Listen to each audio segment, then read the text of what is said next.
you now on the south side of Pier number 9. It's a brand new ship. That's LPD number 24, which is USS Arlington. Arlington is the Navy's newest San Antonio class LPD.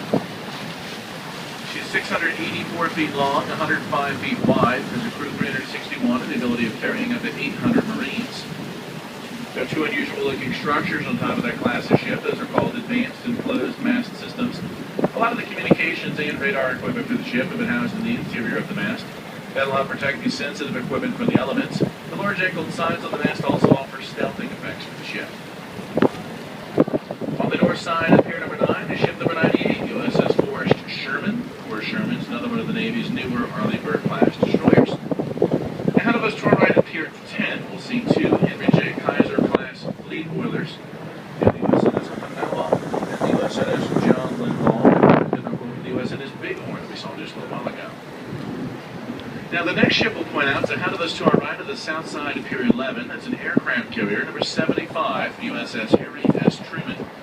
The Truman is a Nimitz-class nuclear-powered super aircraft carrier. The term supercarrier identifies any aircraft carrier that has a length of over 1,000 feet. The actual length of the Truman is 1,092 feet. The widest one of the ships on the flight deck, 252 feet wide. A lot of action takes place on the flight deck of an aircraft carrier. In fact, being a crew member on the flight deck is actually rated in the top 5 most deadly jobs in the world. When the Truman's out at sea, she'll carry an average of 85 aircraft on board, but can carry up to 110 aircraft, depending on the type and size. Assisting airplanes in taking off from the ship and into the air, there are 4 steam-powered catapults on board the Truman that will launch airplanes at speeds of up to 165 miles per hour. When aircraft are not in use or in repair, they can be taken down to the hangar deck, which is just below the flight deck. Moving the aircraft between the 2 decks of the ship are 4 large flight elevators. With the ship's crew and air wing aboard, you can expect to find about 6,000 personnel aboard the Truman when she's out at sea. The Truman is powered by 2 large nuclear reactors that provide steam for 4 turbines, creating a total of 280,000 shaft horsepower. It'll move that ship to the water at speeds in excess of 50 miles per hour. We'll see a couple more carriers ahead of us. I'll also go into some more detail about those in just a minute. But first, up on the north side of Pier 11 is ship number 5, that is USS Baton. The Baton is a Wasp-class landing helicopter docking ship, or otherwise known as an LHD. The function of that large ship is to land a tremendous amount of Marines and equipment onto a hostile beach during an amphibious assault. To accomplish its mission, the ship carries between 35 and 40 helicopters used to shuttle Marines and equipment to and from a hostile beach. The ship also accommodates Harrier jump jets. Harriers are fixed-wing aircraft that have the ability to land and take off vertically, not requiring a traditional runway system. Harriers used to provide tactical air support while the Marines are going ashore. The ship also carries a variety of small boats, landing craft, and hovercraft that are stored inside the ship in an area that's called a well deck. To allow smaller boats to travel in and out of the ship, they open a large door in the back of the ship called a stern gate, kind of like a tailgate on a pickup truck. Once they've opened the stern gate, they will then intentionally sink the rear of the ship down to the water somewhat, done by flooding ballast tanks in the rear of the ship with seawater. Once the tanks are full of seawater, the rear of the ship becomes quite heavy. This is what causes it to sink down. You can see when it floods in the well deck area.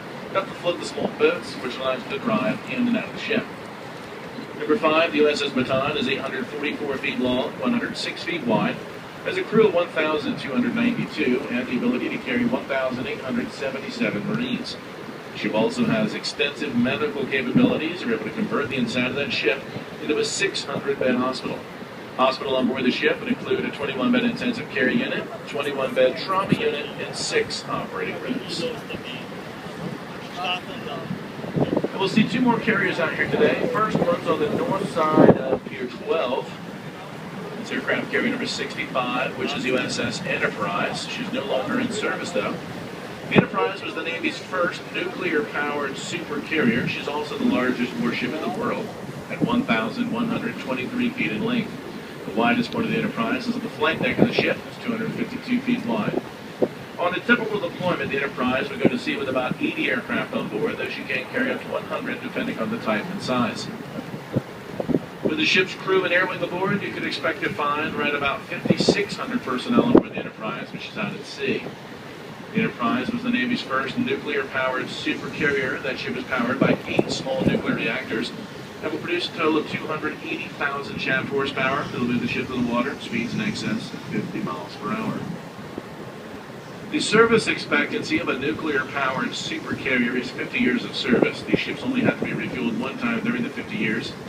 It's usually done at the 25-year mark. So they undergo a nuclear refueling and complex overhaul. The Enterprise Starlight, though, is currently 51 years old. She was inactivated December 1st of last year.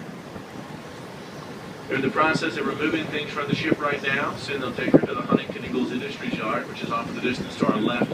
That's where they'll dismantle the nuclear reactors, and eventually the Enterprise will be towed to the West Coast, where she will be cut up for scrap. The last carrier we'll see here today is docked at Pier 14. By the way, there's no Pier 13 at the naval base. The Navy's superstitious about that number. They won't name their, or number their piers that way, but they will use the number on ships for some odd reason. So at Pier 14 is aircraft carrier number 77, which is the USS George H.W. Bush. The Bush is the newest and last of the Nimitz-class supercarriers that will be constructed, identical to number 75, the Truman that we saw a few minutes ago. Currently under construction right now are the Gerald R. Ford-class supercarriers. Ford's under construction off the distance to our left at the Huntington Ingalls Industries Yard in Newport News, Virginia.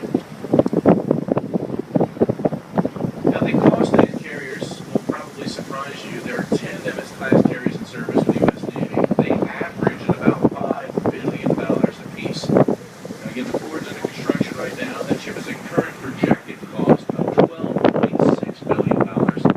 It's actually twice as much as the Navy's newest carrier in service, number 77, number Starlight Bush, at a price tag of about $6 billion.